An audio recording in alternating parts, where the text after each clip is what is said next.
Welcome to Holistic Dog Behavior, the podcast, where we explore the science, emotions, and stories behind dog behavior.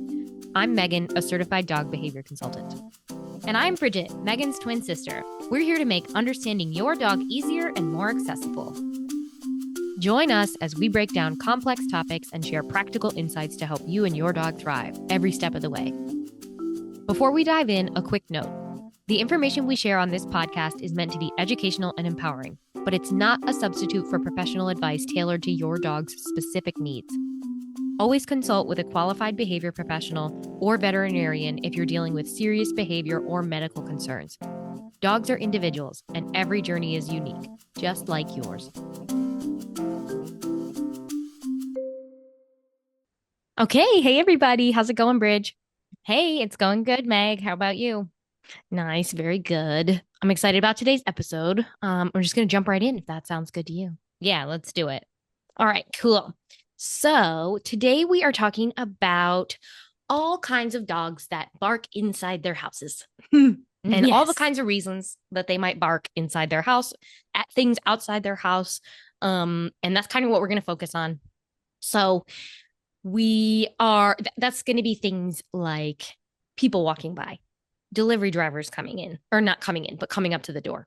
Mm-hmm. Even the TV, sometimes some dogs bark at the TV. And so that's going to be something we just touch on really briefly.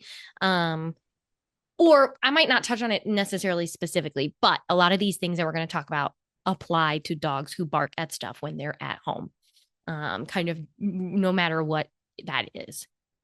That's great. I think a lot of people not need to, but they're going to be really excited for this information. Yeah, a lot of people really want this information because it's so stressful and it can be really jarring when your dog just starts barking really loudly all of a sudden. Mm-hmm. So I think it's going to be fun to talk about. Nice. Mm-hmm. So first, I want to just give everybody a reminder that barking is normal. Barking is normal for dogs. It's hardwired into them. They literally it's in their DNA to respond to sounds and movement by doing a lot of things, and barking is one of them. Mm-hmm. And however, we do understand that excessive barking can be really stressful for both the dog and the humans. So I think that's something just I really wanted to say up front, is that barking is really normal.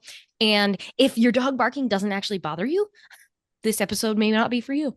Mm-hmm. You don't, if a behavior that your dog doesn't really even bother you, there's no reason to fix it. Right. Like you don't need to fix a bunch of stuff just because somebody tells you, oh, your dog barks so much, you should fix that.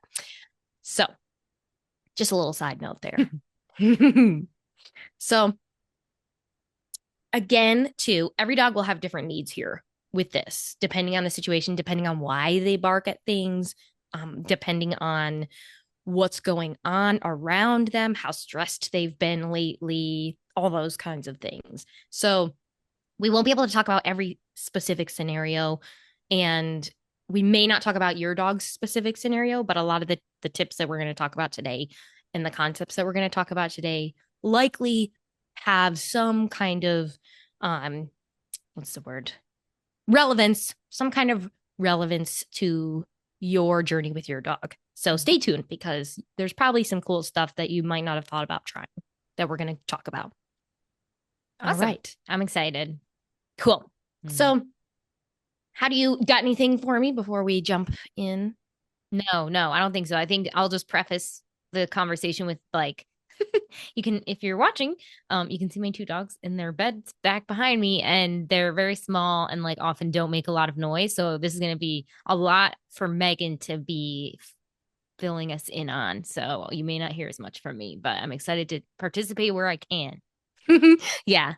Remy and Hazel are just cuddling in the background. So for anybody who wants to see some cuddling dogs, it's freaking adorable. Okay. Let's get started by talking about, why do dogs bark when they're inside us? That's what we're focusing on today. When they are inside their house or when they're at their home, why are they barking?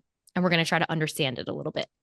Typically, when we're talking about dogs that are barking inside their home at things external to them, typically, um, we're going to call it alert barking. That's kind of what I'm going to call it today. And alert barking is something that dogs do because they perceive something unusual in their environment. Um, and that can be kind of the things we talked about before. A person walking by, a car rumbling past down the road, a delivery person delivering a package. And it doesn't have to be something unusual for the human. It's something that the dog finds unusual. So keep Right. that in mind. It's Mhm. even if you don't find it unusual, your dog seems to find it unusual or stressful or a little bit weird. And that's typically why they're barking at things, why they're alert barking at things. Mhm. And in that, along that same line, some dogs are just like naturally more vocal. And depending on lots of things, breed can be part of it. So like for instance, Leo, he's got guardian type breeds in him, Mhm. where his are more his breeds were genetically his breeds were meant to guard livestock, but he still has that guardian instinct in him. And so he has he barks more than say Remy, who Mhm. almost never barks except Mhm. for certain situations like with the UPS guy.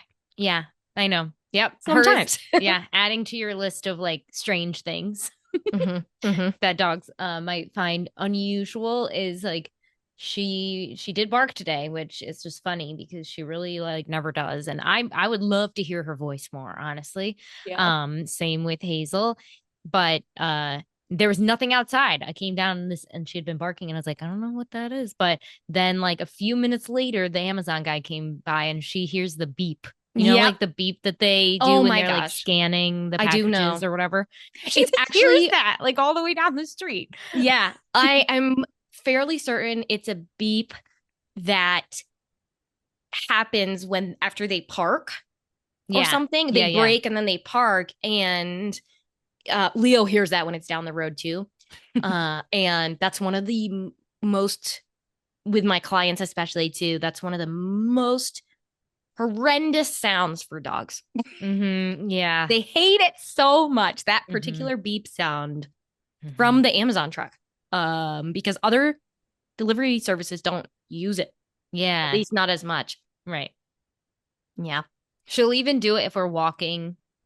We're not talking about this today, but when we're walking by and like we see the delivery person and it Hmm. happens and she's like, Yep. Hmm. Yeah. And that's like the trigger is more directly yeah. related to that sound rather than she's inside and she's alert barking to it. Mm-hmm. Mm-hmm. Yeah. Hmm. So, oh, that's a good example of how triggers transcend different environments, though, Right. which can make things tricky too. Yeah. Okay. Hmm. Sorry. Let's get back to what you were talking about. Yeah. And since you said that, I want to just list some common triggers. However, these triggers, like you said, you came downstairs and you didn't see anything. Even if you don't see anything and your dog is alert barking, that doesn't mean there's nothing there. Yeah. Just like what you found out. She actually did hear the Amazon truck down the road. Mm-hmm. And again, that's another thing to talk about too, is dogs can hear more than we can. Yeah. And a lot of times, if they are sound sensitive like that, they will hear stuff that we don't. And that can be really frustrating for us too, because it looks like they're barking at nothing. Mm-hmm. And they're probably not. Mm-hmm. Mm-hmm. Just They keep that in probably are. mind. Mm-hmm. Yeah. And Yep. if that scares you, just pretend that they are hearing something happy. Yeah. I don't know. It's not a ghost. Yeah. Yeah. But a quick rundown of just some common triggers. Again, people walking by, other dogs walking by too. Don't think I mentioned that one yet. Delivery drivers, vehicles, and potentially TV sounds for some dogs because Mm-hmm. they don't really know where they're coming from a lot of the time. Although some dogs watch TV. So, Mm-hmm. whatever, you know your dog best.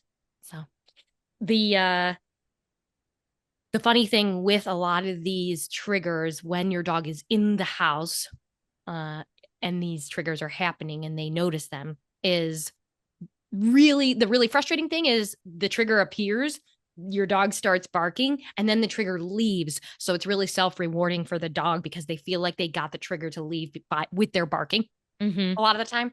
Right. So that's something to keep in mind too. Some dogs actually feel really proud of themselves, or just that they get that self-rewarding positive, they get their own positive reinforcement from that. Right. So, They're like, I did it. He yeah. left. Yep. I'll do it again next time because it worked. Yeah. Yeah. Oh no. Yes. Yeah. Mm. So, just in general, barking is a reaction to that kind of stimuli.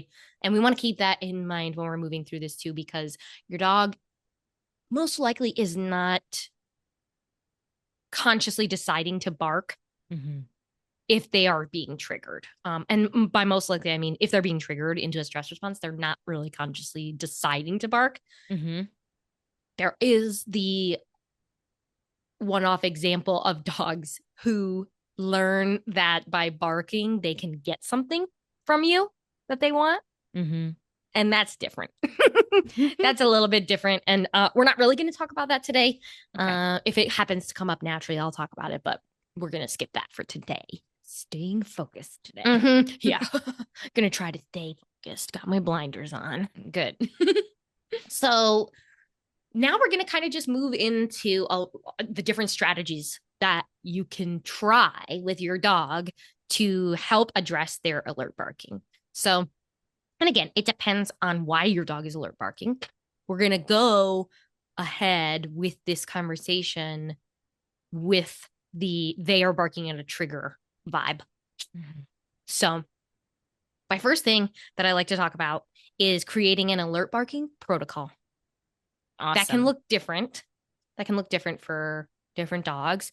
But in general, it's going to be a 3-step process. And this is from, I believe this is from a trainer named Leslie McDevitt or Grisha Stewart. I'll have to double check who came up with it first. But a lot of trainers use it and it can be really effective. So the step 1 is to acknowledge that they're barking, don't scold them. So what that looks like is instead of punishing the yelling with like, no, stop, getting upset, we want to give them some kind of indication that we noticed that they noticed the thing. We noticed that they're barking, because a lot of times alert barking is just them trying to alert us that something's there. They're trying to say, hey, hello, hey, look at this. Mm-hmm. Something's over here. Something's happening. Something's happening. Yeah. So what we want to do there is come up with a phrase of our own that's natural for us to say that acknowledges it. So you could say, got it, thanks. Or thank you, thanks for barking. Mm-hmm. And over time, it helps your dog understand that you heard them. Mm-hmm. And once we add in some of these other steps, it helps them realize they don't need to keep barking. So you add in the other steps, step 2, which is you investigate together, which I think is adorable. Mm-hmm. So if possible, you walk over to the window and then you disengage. And your energy is important in this context, in this example, where you want to be relaxed and kind of nonchalant, just like, oh, it's good. We're good. That kind of energy. Because we want to kind of, it's again, that sort of self-regulation or co-regulation with your dog of, you can notice that I'm okay and it'll help you feel safer too. Yeah. And then along with that, this is still in step 2, you investigate together. And then when you disengage, you say some kind of disengage cue that your dog either already knows or you can kind of teach them on the fly with this, where they start to learn you're going to disengage. So eventually they start to learn that they can disengage too. They don't have to worry about it. That can be all done. Anybody who does training with their dog regularly or has trained with their dog, sometimes you'll already have this like all done cue or something similar. What do you say, Bridge? We say all done. Yeah. For a lot of different things because they know what that means. Yeah. But yeah, I'm trying to think of like what other people might use. Like, Yeah, I think Like some people, yeah, go like ahead. take a break or step away or I don't know. One thing what that we will kind of get into a little bit later with this is you can actually use a cue if you have one, Mm-hmm. like leave it.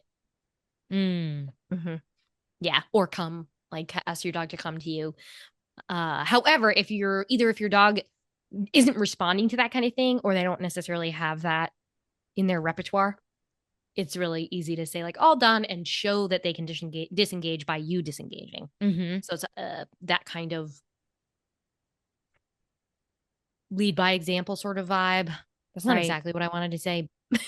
Yeah. It's some like copy me. Mm-hmm. Like shadowing, like Hmm. shadow work. I don't know if that makes sense. Yeah. Yeah. But yeah, set an example essentially. Hmm. Mm-hmm. Hmm. Basically, and help them realize that they can follow suit, sort Mm-hmm. of. Mm-hmm. That's Then step, awesome. oh yeah, yeah. Hmm. I love it. So step three is then reinforcing the calm behavior. So, for instance, if they stopped barking on their own, reward that moment with a treat or whatever they like. We want to do whatever they like. Sometimes, like calm petting or maybe like a little scratch. If they like that enough Mm-hmm. that it's rewarding in that moment for them, that's fine too. Mm-hmm.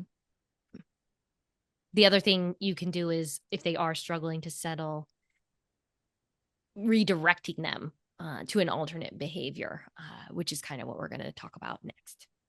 Cool. Yeah, I'm excited for that one. Yeah, I just like I don't want to get ahead of myself, so I'm just gonna let you keep going. Well, do you have a question or something? Or just a comment? Well, just when you said redirect them, like some dogs like toys, and Hmm. unfortunately, I have weird dogs that don't make any noise and don't like to play with toys. But I know other people have dogs that love to play with toys. Hmm. And I know like you've taught your dogs and helped other people teach their dogs to like redirect them by like get your toy, like when Yeah. they're having like an over arousal response. Yeah. We're actually going to talk about that exact example See, next. sorry. No, I was like, yeah, actually, you're probably going to talk about it right now. we're going to talk about it in two, uh, two topics from now. Okay, I think. Cool. I'll have to check. But either way, we're going to talk about it. So Nice. great Stay example. tuned. Hmm. Great example.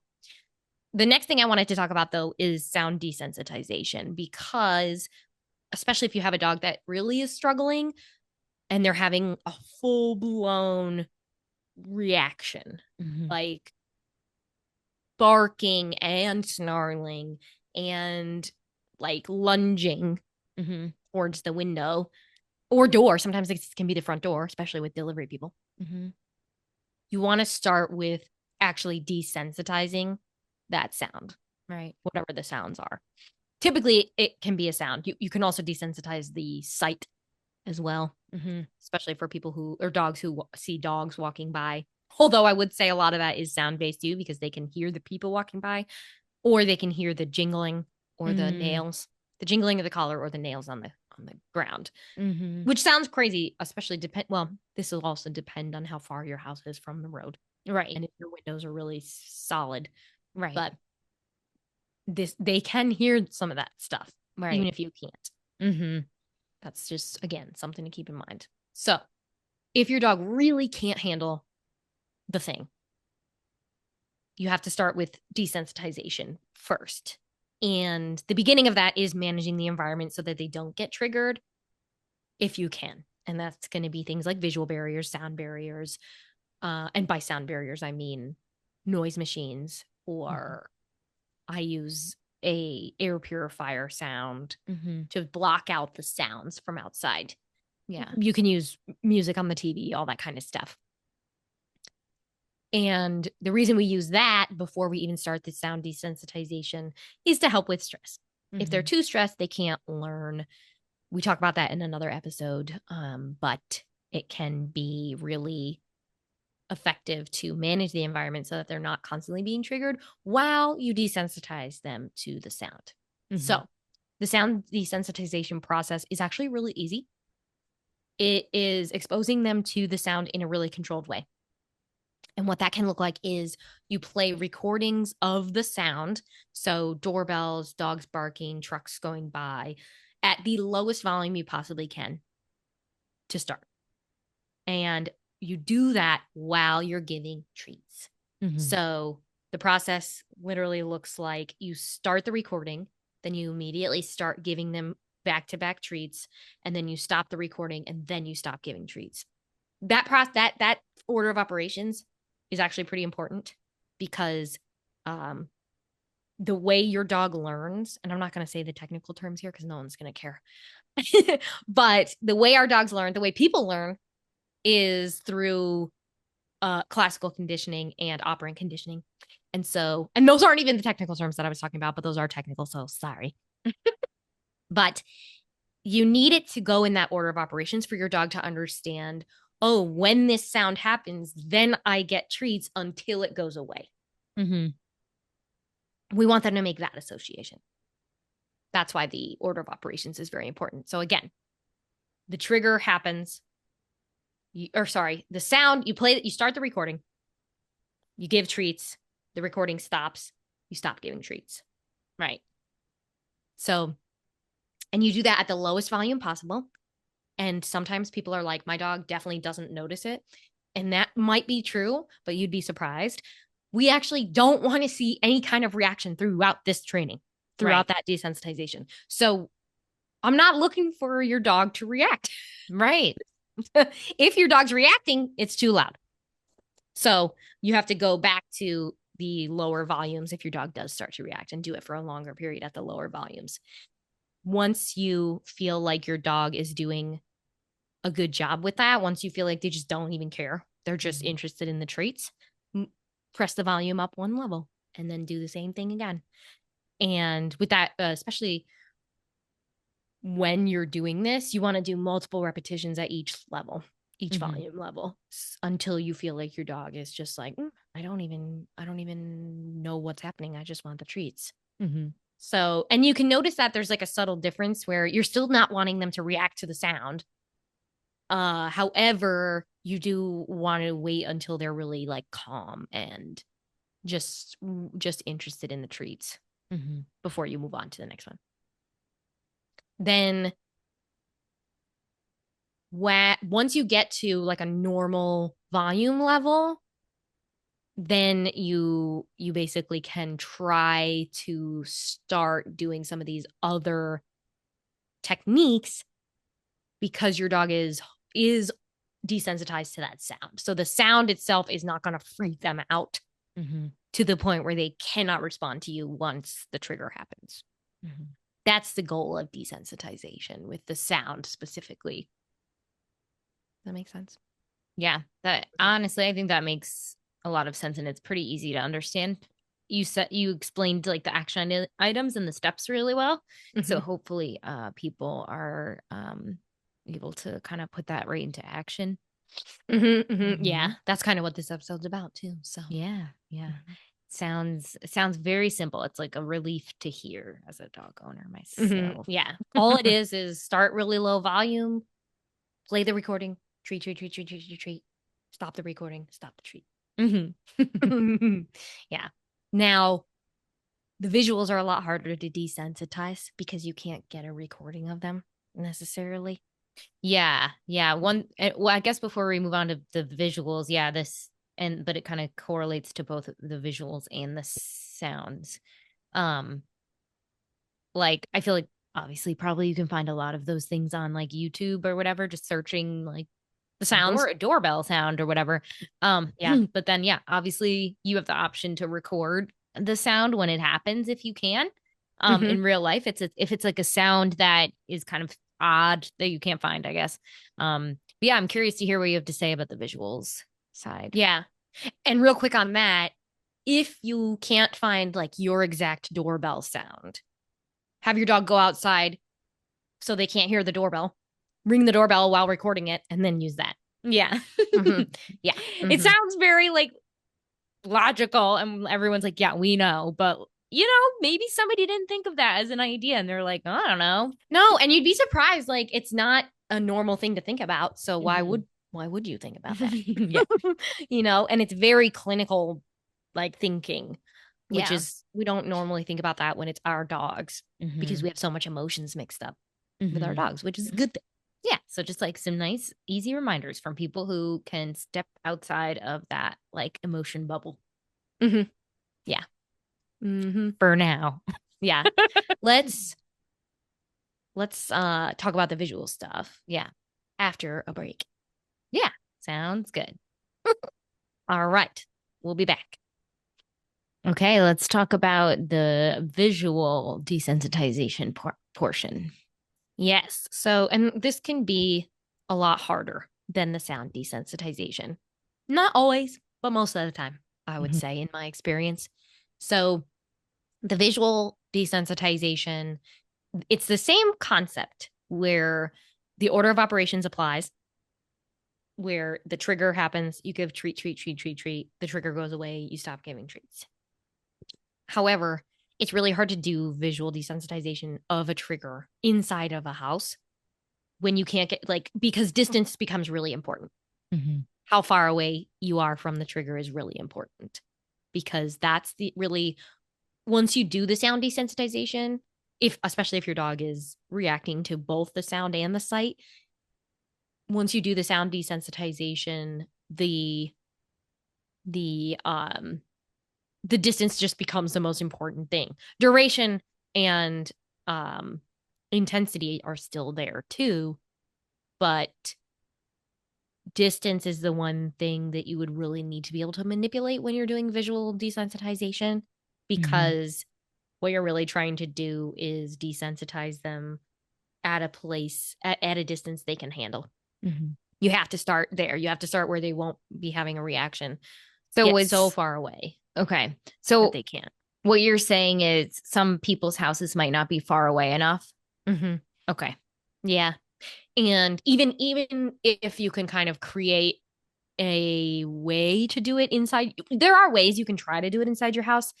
For instance, where you move all the way to the back of a room where there's a window where your dog can still see out of it. Mm-hmm. But typically when you're having a dog reacting to something walking by the tree, by your house on the Walking street. by the tree. Well, if you have a trigger that is, if your dog is reacting to a trigger that's walking past your house on the street, the distance of a room is going to be negligible for them. Mm-hmm. They're not Mm-hmm. really going to care about it most of the time. They're going to still react, Mm-hmm. which makes it really tough to try and desensitize them to the visual of their trigger in a house. Mm-hmm. And so that's where the visualization stuff gets really tricky. That's where management comes in really handy, putting a visual barrier in the way while you work on training so that they are not constantly reacting to things outside the house. Mm-hmm. But my main thing there is going to a big wide open field and trying it there first. Mm-hmm. And then slowly getting a little bit closer and a little bit closer and a little bit closer to the trigger. And that can be really tough if you can't control the environment, which you really can't do in a public setting. Mm-hmm. And that is where it really just comes in handy to work with somebody Yeah. who does this, a dog trainer or a certified dog behavior consultant, because I can control it as best as we can because I have a fake dog that we'll use, and I'll have the fake dog set up at the distance that your dog can handle, and we'll go at a time where I know no one's going to be there. Right. That kind of stuff. Or I'll explain it to you in a way where you can go do it and practice it on your own, but it's all dependent on your dog Mm-hmm. And and their that's trigger, like and their trigger. your Yeah. example right now is like if they maybe are triggered by other dogs or maybe other humans, like those are the two Yep. of those things. But then it's like, It's really hard to control all those factors. yeah, and like where does it is this like too niche? Like maybe it really is the delivery guy because of like the outfit he's wearing. Like, I don't know. No, yeah, and that's the thing. You kind of don't know, Mm-hmm. especially at first. You can sometimes figure out why your dog doesn't like it. Some dogs don't like uniformed people because they always wear the same thing, and that's weird. Or like To it's them they for don't some like reason. people who wear hats or something. And like, Yeah, yeah. or it's like That's an they're reflective vest or something. This is a great thing to bring up that I wasn't even thinking about. But the delivery people in particular, and then what was the other person you said? Or the other thing you said? I said hat, vest. Yeah, hat. Yeah. Mm. Things like that. It's really easy for dogs to be afraid of things like that because it changes the way the human looks and they don't necessarily know it's not part of the human. So it looks like a freaking scary robot or something, you know? It doesn't look like a normal human. Or they're like, there's an animal on your head. Yes. What is that? Get it off. Yeah, exactly. Did you know? Did you know that's on your head? Yeah. Same with sunglasses.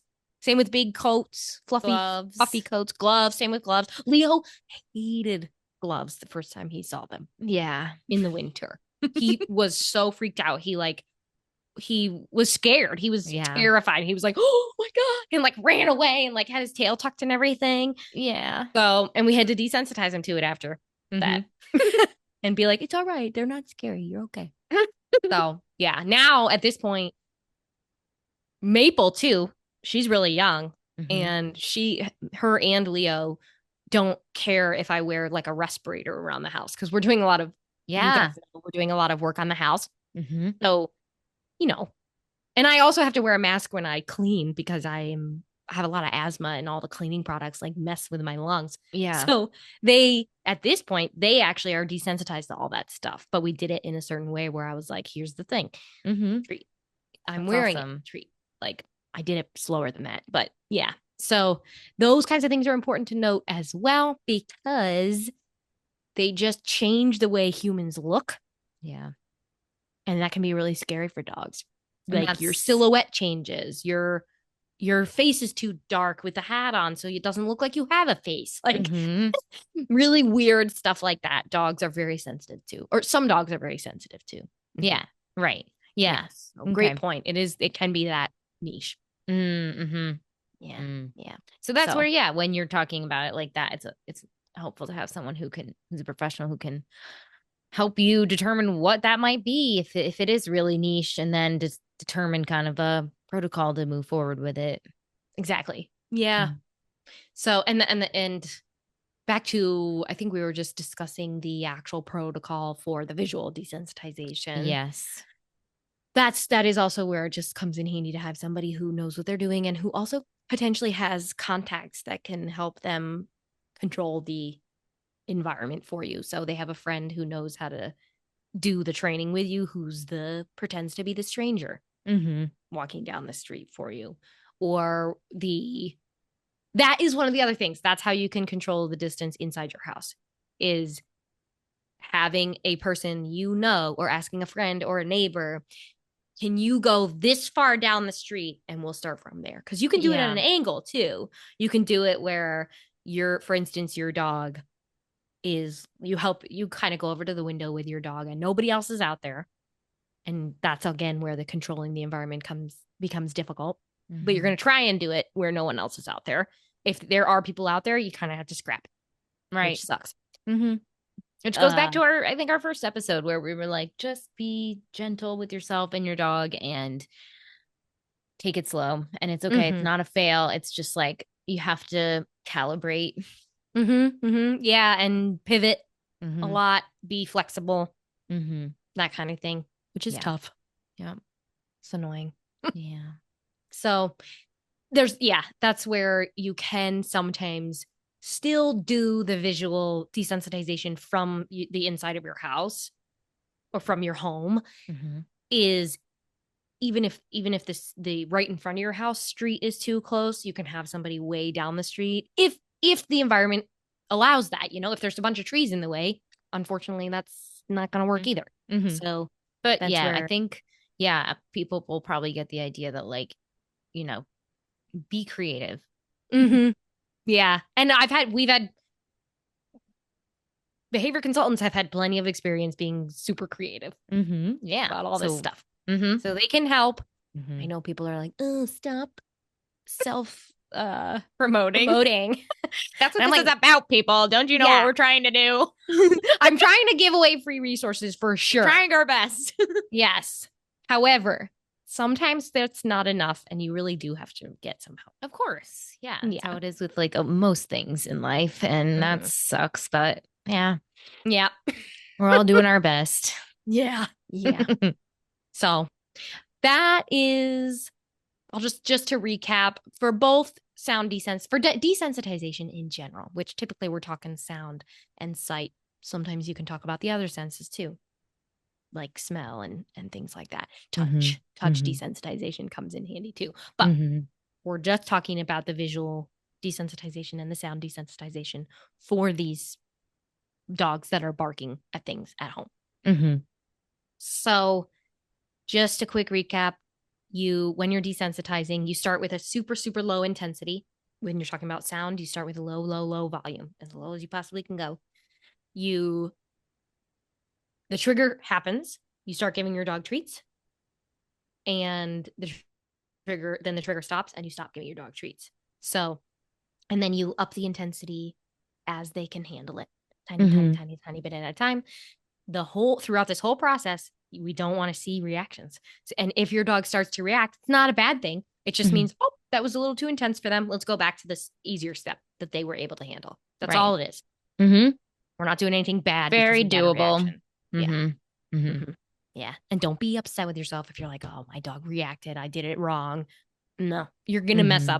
up. Yeah, yeah. You're gonna mess up and like, yeah, I tell be people that all the time. yeah. It's so helpful because Hmm.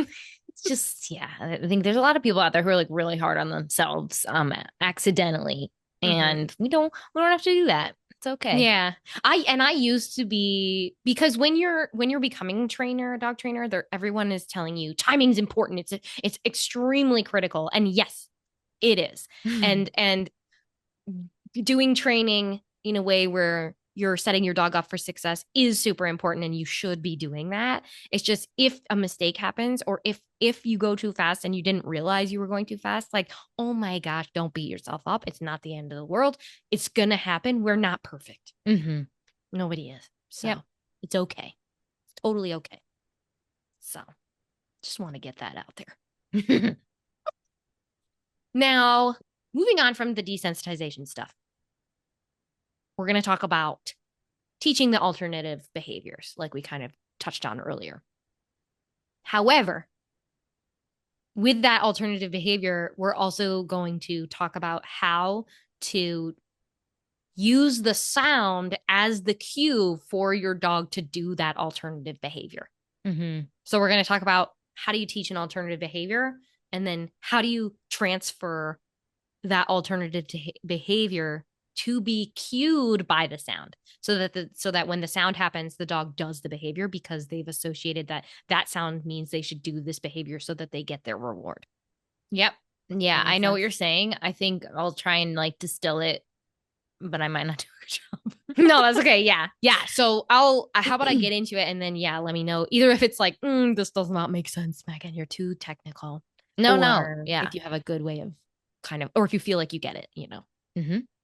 So when we're talking about teaching alternative behaviors to dogs that are barking at things at home, we're trying to get them to do something instead of barking. So we're going to teach them to do something else when they hear the sound.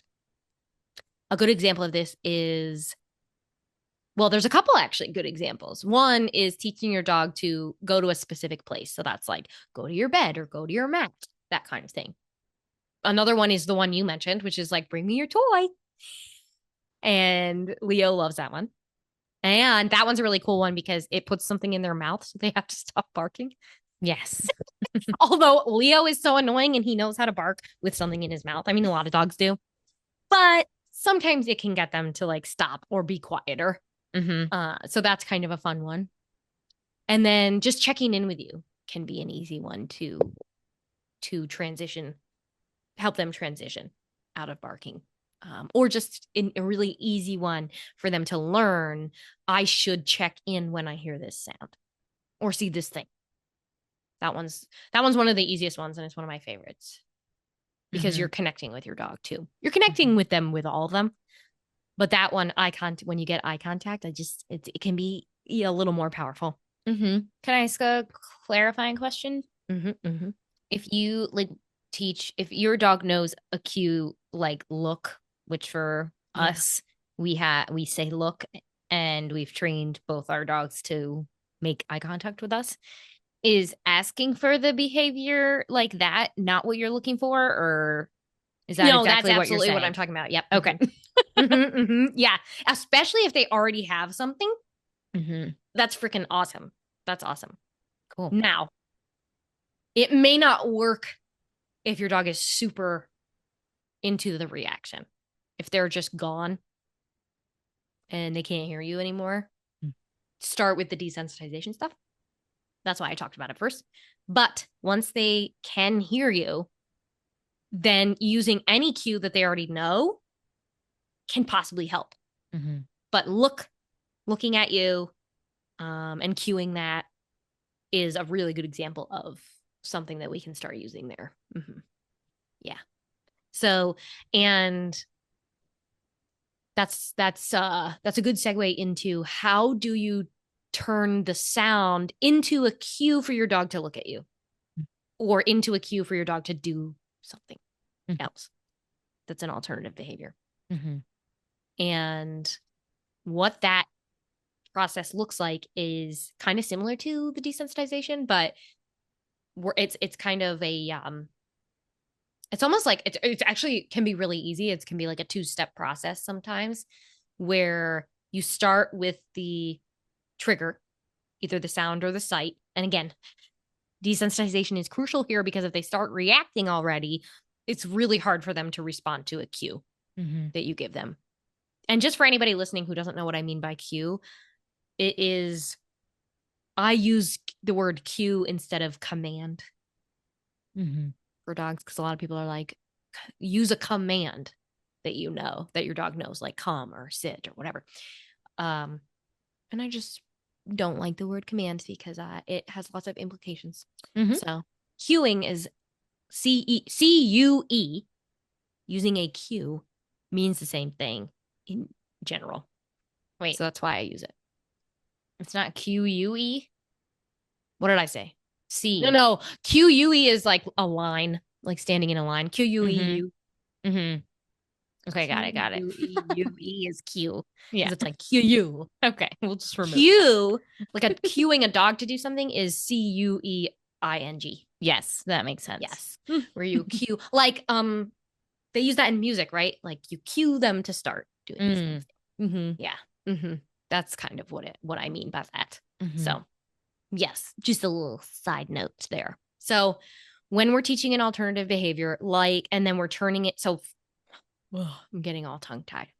We have to teach the alternative behavior first before we can try to associate it with the trigger. So teach the behavior, whatever you want to teach your dog. So a look at you or a go get your toy or the what was the other one? What about like here, like or come? Yeah, here or come, like having them come to you is another one that's fine as well. It can be a little bit harder for them because that one's more of a complex behavior. Although get me your toy is also pretty complex. Mm-hmm. So it just depends on your dog and if you know if they can handle that or not. Mm-hmm. So remember, one of our mottos is you know your dog best. So But usually some sort of disengage type of cue. behavior, yes, because we want them either like turning away from the window, Mm-hmm. doing something incompatible, which is that's the one example of that is the go get your toy because they have to physically move to go get it and disengage and then they put something in their mouth so they're not barking anymore. So Yeah. yes, come can be one of those too. It's just like whatever you want Mm-hmm. your dog to do pretty much. If they don't know that already, if they don't know that behavior already, you haven't taught them that behavior, you have to teach that behavior first before you can try to associate it with the trigger. Mm-hmm. So once you Got it. have taught that behavior, once you've taught that alternative behavior, you can start to associate it with the trigger. And basically, how you do that is, and let's go with the sound. Your dog hears a sound. Their trigger is a sound. So, like, for instance, the sound of another dog barking outside. All you do is The sound happens. You immediately cue the alternative behavior that you picked, and then you reward your dog with treats or pets or praise or whatever they like.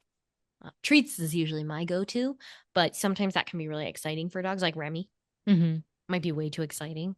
Or some people are like, oh, I don't have treats when this is happening randomly. And that's true too. Mm-hmm. So find something that your dog likes and something that doesn't like amp them up a ton Mm-hmm. either. So literally all you do is the sound happens, you immediately cue the thing. Now, of course, we're wanting to be at the point where we've desensitized that sound enough so that they're not immediately reacting when they hear it. Mm-hmm. Because if they are immediately reacting and then you try to cue them to do something, they might not do it because they either can't hear you or they're like, no, Yeah. this is way too intense. I'm not leaving this situation. I have to be doing this. My brain is telling me I have to do this thing. I have to bark at it. And so that is where it can become tricky because a lot of people can see that reaction again when they start doing this, putting this together. And that can make it really hard. And so if you're still seeing the reaction, back up a little bit, do some more desensitization. And you can even make sure you're using a really low intensity version of the sound or the sight, the visual, when you first start putting this together. Right. So some dogs will respond to it at when they hear the real sound at random. And that's great. You can do it that way where you're just hanging out throughout the day, a dog barks, you and your dog both hear it, or your dog alerts to it in some way in general. It's like you don't have to hear it. They have to hear it. And they have to alert to it so that you know it happened. And they alert to it in some way. So that's like an ear flick or like they turn their head towards it or something like that. And then you immediately use your alternative behavior cue. And then they come to you and they get a treat, or you go to them and you give them the treat depending on what the behavior is, or give them a reward of some kind. So yeah, that is one way to do it. And then if your dog like can't do it that way, where they're like, this is like the random stuff is too much, and they still are reacting, start with a really low intensity version again. For instance, with the sounds, use the recording again, do it at a low volume, play it, cue the behavior, reward them, and do that a bunch of times until it can get really to a normal volume, and then you try it with the real thing. Yeah. What's next? Or are we moving on? Yeah, that was kind of just like a little recap ender kind of thing for that. Yeah. One. I think that's helpful because it's like you're adding all these steps and then at the end you're kind of like seeing how they all play together. Yeah, it can be, and all of them can interplay a lot of the time, which is cool. You want to do one at a time with your dog so they don't get confused. But yeah. So the next thing I wanted to talk about was this thing called treat party, where it's another example of it's training, but not really. We love that. Yeah. Where it works really well for dogs who either are struggling with any of the above that we've already discussed and they just like are not responding to any of that. And it works for dogs who are reacting out of fear the best. Like it works the best for those kinds of dogs, which is a lot of dogs. A lot of dogs are reacting out of fear or of some kind. But other dogs are just reacting or alerting in terms of the barking for maybe like over arousal reasons or like breed specific reasons too, where they're like, well, I'm supposed to bark at this. I was bred to bark at this. Yeah. So that's where some more of the structure can be better. But in this case, there's like basically one thing that you do to help your dog, and that's it. And it's like not even really training. But the order of operations still matters. So treat party, which I believe this one was Grisha Stewart. She was like she popularized this method. And I just like to shout out the people because I did not come up with these things. Yeah, no, I learned these things. And we will put them in the show notes too, who it is from. Yeah. So what is a treat party? It's pretty much what it sounds like. Every time a trigger happens, you toss a bunch of treats on the floor. And you can even you can label it where you can be like, treat party. Oh, yeah. Like, so excited. And some dogs love that. Some dogs, it's too much. Mm-hmm. So again, you know your dog best. Calibrate Mm-hmm. to what's best for them. This works really well for the delivery people Yeah. because they're super random. They come really close to the house. Mm-hmm. And a lot of times you don't have time to like do anything about it. You're just like, oh, fuck. Yeah. The delivery guy's coming. Or like, Yeah. my dog already started reacting. Shit. Yeah. So this is where it's just really easy to, when you see the trigger happening, and or once when your dog notices the trigger, just toss a bunch of treats on the floor and throw a party. You just throw a treat party, and it's great, and your dog loves it. And this one is essentially just like classical conditioning, Pavlovian stuff. Mm-hmm. Low effort. Which, like, we're trying to do is change your dog's association in the brain with the trigger. Mm-hmm. That's all we're trying to do. We're not trying to train them to do anything because they just can't handle it at the moment. Mm-hmm. So, and this one is just really good for fearful dogs too, because when they get into that fearful zone, even if they're like their fearful zone is them barking defensively, Mm-hmm. that still is fear. Like even if it looks like outwardly like, whoa, that looks like really scary, you can tell if it's like more defensive aggression based in or defensive reactivity based in fear because of different types, like their body language is a little bit different than like a full-on aggressive response. So you're seeing like a more like a tucked tail or like a lower their butt is like a little bit lowered, or they're like kind of they're like they might be like barking at the thing, but they're like ready to run away if Mm-hmm. they have to, like that kind of thing. And for those kinds of dogs, this works really well. Um, I did. I want to bring up an example Mhm. that is not barking, but Yeah. you keep mentioning like it's You good mean for the dog fear. isn't barking at something? Yeah, Yep. but there's a fear response happening, hmm which you probably know what I'm gonna say. But Remy with thunder. hmm Yeah. Which is Yeah. kind of what we do. Well, Yeah. so what we do is she's really scared of thunder. Um, we should probably do some desensitizing to the sound of it with like a recording. Yeah. And then when it's, and that's so hard too, because like the weather guy can only tell you so much. Yeah. It's that's a very unpredictable one, very Yeah. uncontrollable. And Yes. and it's also like I think the pressure change in the air she feels, and like she might even feel like the static electricity or something in the hmm air. And hmm it like, I'm not sure exactly what's happening. So we don't always know when it's like about hmm to occur. And so I don't Yeah. know which part of it is the trigger for her. But uh just trying to gauge like, yeah, maybe a treat party would be better than what we have been doing, which is like we've just been giving her treats when it thunders, like giving her we give her cheese actually Yeah. because it's like very high reward for her. And but she's very small, so like we can only give her so much, where Yeah. then she's like, has a roly poly stomach ache. And hmm we don't want to do Yeah. that, of course. But Yes. yeah, I'm like just thinking about it for my own selfish reasons.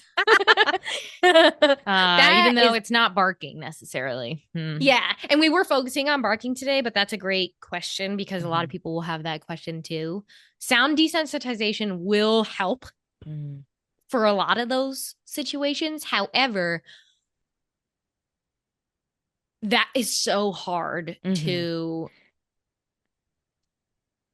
The really hard thing about those things, so like thunder, Mhm. weather in Fireworks. general, fireworks, that kind of stuff. Mhm. One of the hardest things with that is getting a recording that is good enough, like Right. close enough. The Mhm. frequencies are correct. Mhm. And That's really even hard. even like we were just saying, like the environmental And pieces the of and it, the yes, like with we weather can't especially. replicate that. Yes, with weather especially, you So, can't. There's not really a way to desensitize that stuff. mhm. Mhm. So It's that really is, just in the moment we are trying to make her as like comfortable as possible, but yeah, unfortunately it's like firefighting. Hmm she's just uncomfortable. Yeah. Yep. Yeah. And that's not me saying like there's nothing you can do. Mm-hmm. There are things you can do. Mm-hmm. Um, however, the with dogs where it's extreme, Mm-hmm. especially, and where they're not responding to any of the training and where they're not responding to like they can't eat, Mm-hmm. they're or they are just totally shut down or anything like that, or even like having a panic attack. Yeah. That is where we would want to talk about meds Mm-hmm. with a Mm-hmm. vet. Yeah. Because when we have those kinds of situations where you can't control it, you can't Mm-hmm. really replicate it in a way where you can do it low intensity enough to desensitize. Mm-hmm. And if your dog is just having a extreme reaction, Mm-hmm. the one of the first things that I tell people to look into it or to try is talking to their vet about pharmaceutical help with that. Yep. Got it. Yeah. Which that can also be relevant with this conversation too. If Mm-hmm. your dog is not responding to any of the training is and you've gotten help from a trainer.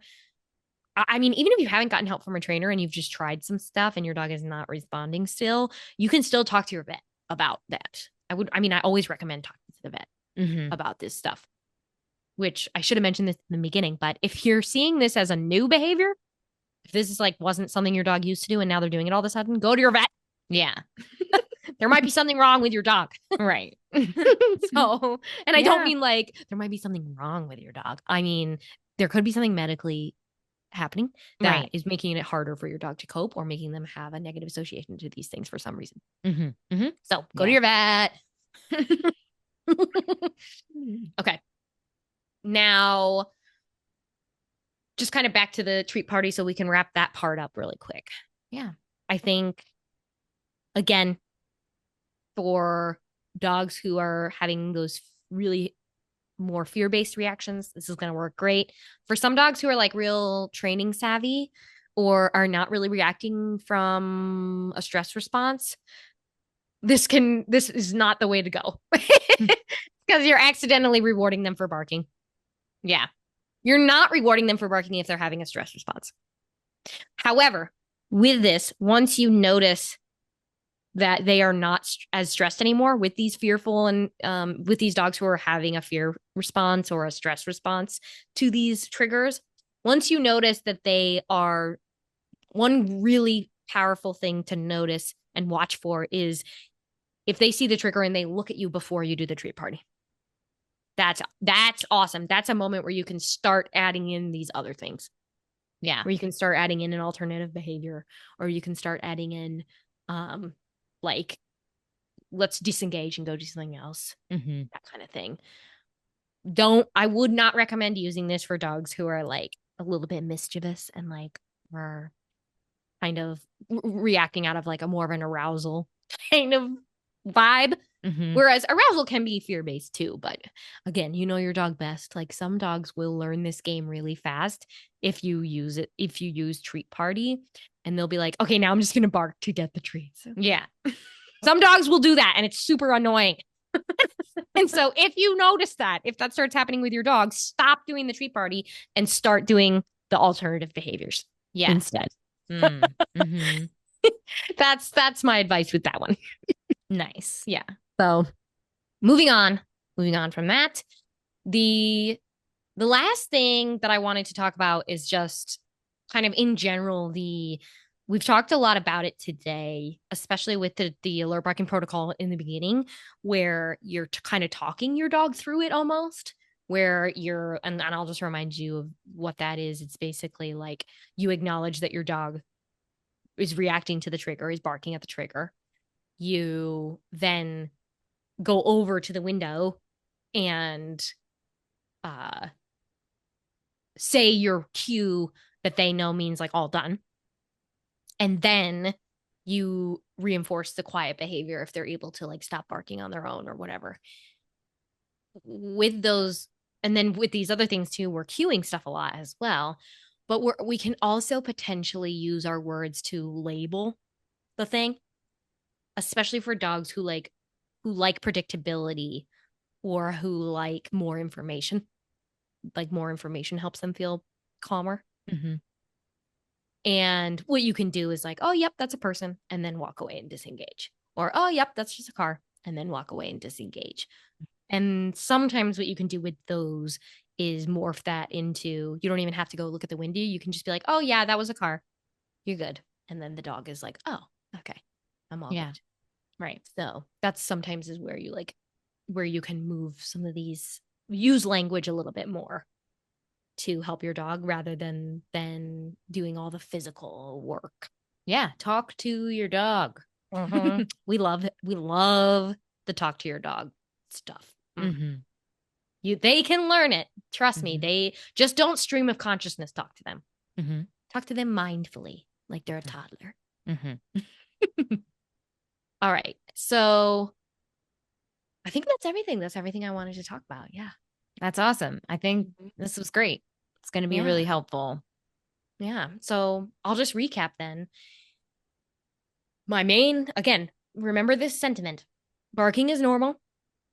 However, we can guide them to respond in more calm ways, especially if it's stressing your dog out or stressing you out. Okay. Now, and again, same thing. Remember this sentiment. All dogs are different. They're all individuals. Everyone's going to have a unique need, and trying these things is going to be really helpful and awesome, but they may not work for your dog. And that's okay. But that is where you can reach out to somebody for more help. Mm-hmm. Mm-hmm.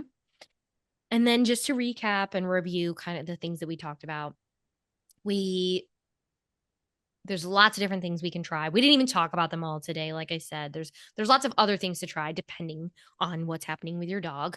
But in general, some good things to know about dogs that bark at stuff at home is acknowledging their barking, trying to teach an alternative behavior, using sound desensitization, creating positive associations with the triggers, and labeling them to bring awareness and help them feel in control a little bit more.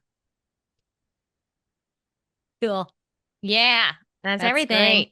great. All right. Yeah. Well, thanks so much for that. And if anyone has any questions for Megan, you can go to our website. And also, if you have an idea or like a topic you want to hear Megan talk about, just head on over to the show notes, and we have a link to a form on our website you can fill out on an issue or a topic that you want her to discuss. So thanks so much for listening. Yeah. Thanks, everybody. Bye. Bye. Music for Holistic Dog Behavior, the podcast by Mark Shevlin. Art and design by Studio HMS. Produced by Holistic Dog Behavior. We hope you enjoyed this episode. To learn more, follow us on social media at Holistic Dog Behavior or go to holisticdogbehavior.com.